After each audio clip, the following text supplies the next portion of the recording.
آپ نہیں سمجھتے یہ جو دبئی میں بیٹھک ہو رہی ہے یہ آئندہ کا جو عام انتخابات ہے اس کے حوالے سے، یا پھر آپ کو پتہ ہے دو مختلف نظریات کی جماعتیں ہیں، مسلم لیگ نون اور پیپلز پارٹی ایک دوسرے کے خلاف الیکشن لڑتی رہی، تو اب سیٹ ایڈجسٹمنٹ تو بہت مشکل ہے، الگ الیکشن لڑیں گے، تو یہ جو بیٹھک وہاں پر ہو رہی ہے یہ کیئر ٹیکر سیٹ اپ کو پرولونگ کرنے کے لیے ہو رہی ہے، یا 6 ماہ کے لیے پارلیمنٹ کو ایکسٹینشن دینے کے لیے ہو رہی ہے، یا آئندہ عام انتخابات میں جو سیٹوں کے ایڈجسٹمنٹ کے حوالے سے ہو رہی ہے کہ آپ کو کتنی ملیں گی ہمیں کتنی ملیں گی، یہ کچھ ہو رہا ہے وہاں پر؟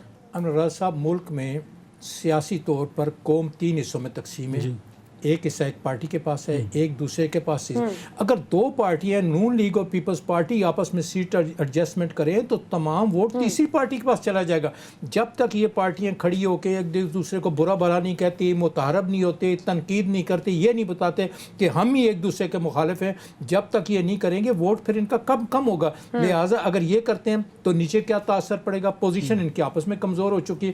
تو اصل ایک یہ بات ہے. دوسری یہ ہے کہ آیا 1 سال کے لیے ملک میں مالی ایمرجنسی لگانے کے بعد کیا ہم آگے بڑھیں؟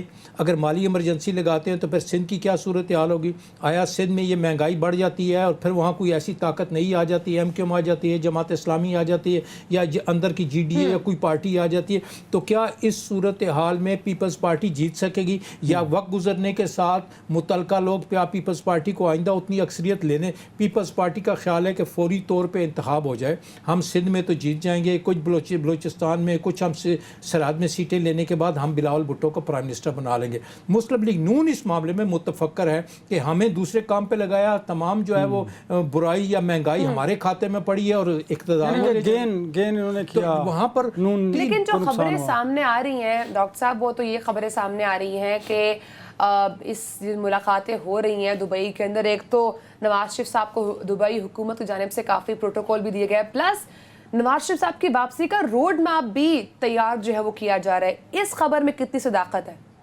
دیکھیں، روڈ میپ یہاں تک ہے میاں نواز شریف کا، وہ تو میاں نواز شریف نے فیصلہ کرنا ہے، نہ اس نے میاں شہباز شریف سے پوچھنا ہے، نہ آصف زرداری سے پوچھنا ہے. تو میاں نواز شریف صاحب کو سزا ہوئی ہے جس کی اپیل ہائی کورٹ اسلام آباد ہائی کورٹ میں ہے، اس کا جب تک فیصلہ نہ ہو میاں نواز شریف صاحب سزا یافتہ ہیں.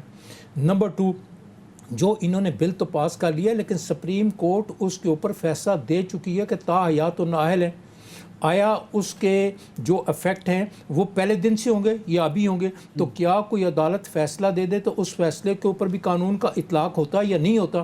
یہ بھی ایک ڈیبیٹیبل بات ہے. اس کے اوپر لوگ سپریم کورٹ جائیں گے، ہائی کورٹ جائیں گے، اسٹے آرڈر ہوں گے، وہ اتنا آسان کام نہیں ہے. ڈاکٹر صاحب 5 سال کے ساتھ وہ پوری کر چکے ہیں نا. اب بل بھی جب دیکھیں نا، لیجسلیشن تو انہوں نے کر دی، پارلیمنٹ نے قانون سازی کر دی، اب اس پر امپلیمنٹ اب دیکھیں نا جب قانون بن جاتا ہے، سینٹ نے بھی بل پاس کر دیا، قومی اسمبلی نے بھی کر دیا، پریزیڈنٹ اس کو سائن کریں گے، قانون بن جائے گا. جب وہ قانون بن جائے گا اس سے پہلے تک کی جو سزائے نااہلی کی وہ تو پھر ختم نہیں ہوتی. قانون کا اطلاق تو اسی دن سے نہیں ہوتا. قانون مؤثر بماضی آپ لگا لیتے ہیں، بنا دیتے ہیں، لیکن جب کورٹ کوئی فیصلہ دے دے، عدالت فیصلہ دے دے. دیکھیں، پہلے اس قانون میں 62 63 میں یہ نہیں لکھا ہوا کہ عمر بھر کی نااہلی ہوگی، وہ out of the way supreme court نے ان کو تا عمر نااہل قرار دیا. پہلے کب لکھا ہے کہ عمر بھر ہوگا؟ جب نہیں لکھا تو اس کے لیے پھر آپ کو عدالت میں جانا پڑے گا. نواز شریف صاحب کے آنے کی اسٹریٹجی ہوگی کہ انتخابات کا اعلان ہو جائے، اس کے 10-15 دن پہلے عدالت سے وہ لے لیں گے، لے لیں گے، ضمانت لے لیں گے اور الیکشن میں حصہ لیں گے. اگر وہ لمبے عرصے کے لیے آتا ہے، مہینہ 1.5 مہینہ آتے ہیں، تو پھر ان کے لیے بڑی مشکلات پیدا ہو جائیں گی. وہ قانونی الجھنیں جو ہیں وہ ریزالو کرنا بہت ضروری ہے. ہر طرف دیکھیں، وکیل بیٹھے ہیں جو بال کی کھال کھینچتے ہیں.